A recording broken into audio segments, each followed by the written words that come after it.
રાજુલામાં મકર સંક્રાંતિના પર્વ પર અબોલ પક્ષીઓનો બચાવ અભિયાન ચાઇનીઝ દોરીનો રાજુલા ખાતે નાશ કરવામાં આવ્યો।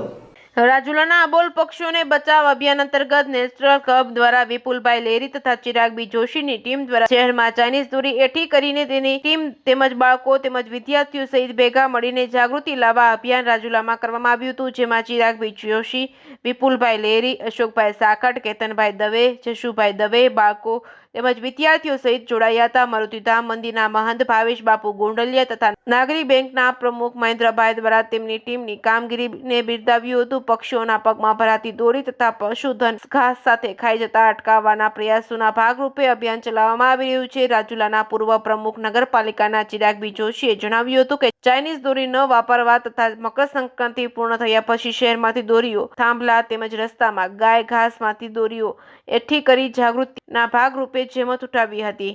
Reporting by Kalusha Kanojiya, Jafrabad. રાજુલા ચિરાગબી જોશી।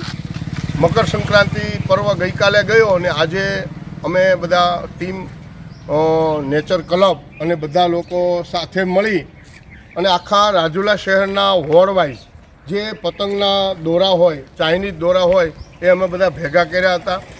કારણ કે જે ચાઇનીઝ દોરા છે એને હિસાબે અનેક પક્ષીઓ એમાં ફસાતા હોય, રોડ રસ્તા ઉપર બાળકો જતા હોય એના પગ પણ કપાતા હોય અને આ બધા જે દોરા ભેગા અમે એકઠા કર્યા હતા અને જે તારોમાં, ઝાડવામાં બધી જગ્યાએ જે દોરા હોય એ અમે અશોકભાઈ સાખટ અને અમારા નેચર ક્લબના વિપુલભાઈ લેરી કે અમે બધા સાથે મળીને આખી અમારી સમગ્ર ટીમ અને બાળકોને સાથે રાખી જાગૃતતા વધે અને ચાઇનીઝ દોરીનો વપરાશ ભવિષ્યમાં ન થાય અને જ્યાં જ્યાં હજી પણ અગાસીમાં કે સ્કૂલોમાં દોરા હોય એ એકઠા કરીને અમારી બાળવાની ઝુંબેશ ચાલુ રહેશે।